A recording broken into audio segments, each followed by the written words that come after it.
اگر کوئی انسان کسی سے قرض لے رہا ہے، خاص طور پہ کوئی انسان کسی سے قرض لے رہا ہے تو پھر وہ بالکل مون ساتھی ہوئے بیٹھ جا رہا ہے. اگر ہم آپ کو پیسہ قرض میں دیے ہیں تو وہ پیسہ واپس لینے کے لیے ہم نے بھکاری بننا پڑے گا. بھکاری بننا پڑے گا. بہت سارے ایسے لوگ ہوں گے جو کتنوں کا قرضہ لے کے بیٹھے ہوں گے. تو میں کہنا چاہتا ہوں قسم خدا کی مسلمانوں، جس شان سے اپنے ضرورت میں آپ قرض لیے ہیں اسی شان سے آپ لوٹانے کا بھی ہنر رکھیں. اگر آپ نہیں لوٹائیں گے تو یاد رکھیے گا آج دنیا میں اس کے قرض کو آپ پیسہ دے کر اتار سکتے ہیں، لیکن بغیر اس کے قرض کو اتارے ہوئے اگر مر گئے، انتقال کر گئے تو کل میدان محشر میں اس کے قرضے کو اتارنے کے لیے آپ کے پاس پیسے نہیں ہوں گے، بس کچھ آپ کے پاس نام اعمال ہوں گے. اللہ فرمائے گا دنیا میں اگر تو ادا کرتا تو پیسے ادا کرتا، مگر یہاں پر اللہ میں کروا رہا ہوں چونکہ میرا کام یہ ہے کسی کے ساتھ انصاف کرنا. اپنے ایک عمل کو اس کے خاتے میں ڈالو، اس کے حق میں ڈالو. اب سوچئے کہ ہم اپنے اچھائی کو اپنے ثواب کو سے کیسے اس میدان محشر جہاں نفسی کا عالم ہوگا، کوئی کسی کا نہیں ہوگا، سب اپنے بارے میں سوچتے ہیں. بخاری شریف کے حدیث کا مفہوم میں آپ کو بتاؤں. ایک غریب صحابی کو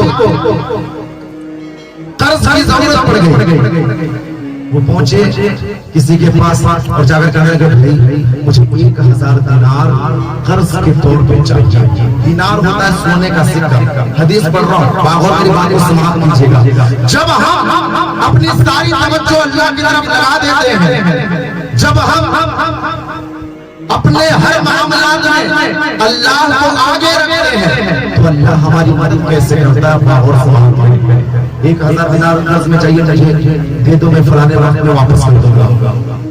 وہ شخص اگرچہ نیک پرہیزگار کہتے ہیں تمہارے پاس کوئی گواہ ہے کوئی کفیل ہے؟ وہ کہتے ہیں غریب کا کون گواہ ہوتا ہے، کون کفیل ہوتا ہے؟ میرے پاس کوئی گواہ نہیں ہے، میرے پاس رب کے سوا کوئی گواہ نہیں ہے. اگر رب کو گواہ مان کر مجھے دینا چاہتے ہو تو دو، میں فلانے ادارے میں تمہارے پیسے میں واپس کر دوں گا. المختصر سے پیسے ملے، وہ پیسے لے کر کے واپس گیا اور اس کو استعمال کیا، اور جو تاریخ مقرر کیا تھا لوٹانے کی اس تاریخ تک وہ کڑی محنت کرتا ہے اور ایک دینار جمع کرتے کرتے وہ 1000 دینار جمع بھی کر لیتا ہے.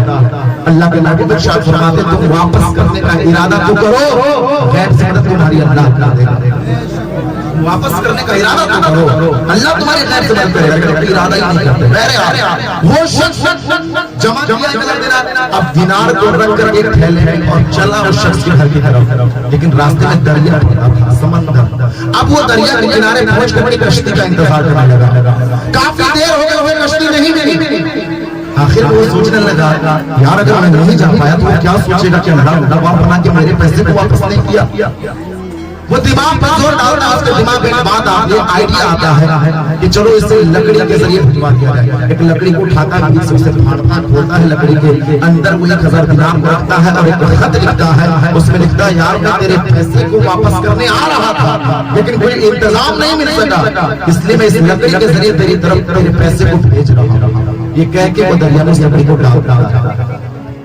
اب وہ ڈال کر کے واپس ہو گیا. ادھر دوسرے جانے وہ شخص تاریخ جو متعین کی گئی تھی اس کے مطابق ادھر کنارے پر کھڑا تھا، انتظار کر رہا تھا. صبح سے شام ہو گئے، وہ آیا نہیں. سورج ڈھلنے کو ہے، یہ اداس ہو گیا، پریشان ہو گیا.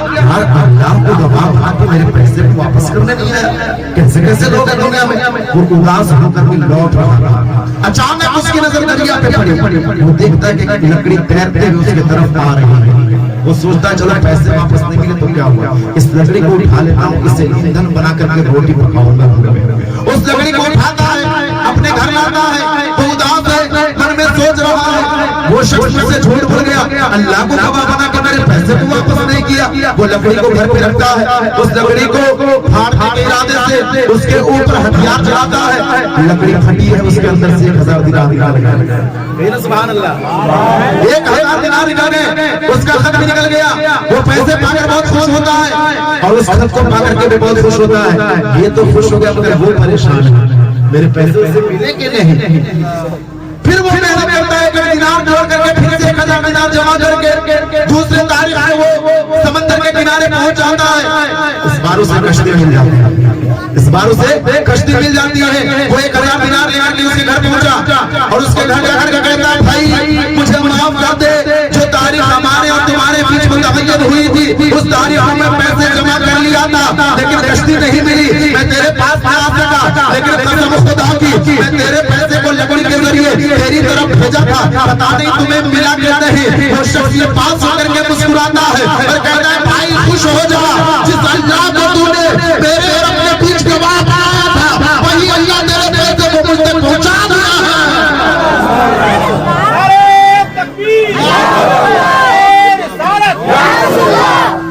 جس اللہ کو تو نے میرے اور اپنے بیچ گواہ بنایا تھا اسی اللہ نے تیرے پیسے کو مجھ تک پہنچا دیا ہے۔ اب سوچنے والی بات ہے کہ اسے کشتی نہیں مل رہی تھی، کلک والے آئیڈیا اس کے ذہن میں آیا کیسے، ڈالا کون کے اندر، اسے ذہن میں بات اللہ نے ڈالا، اور وہ لکڑی کسی اور کو بھی مل جاتی ہے اور ملا اسی شخص کو، کیوں؟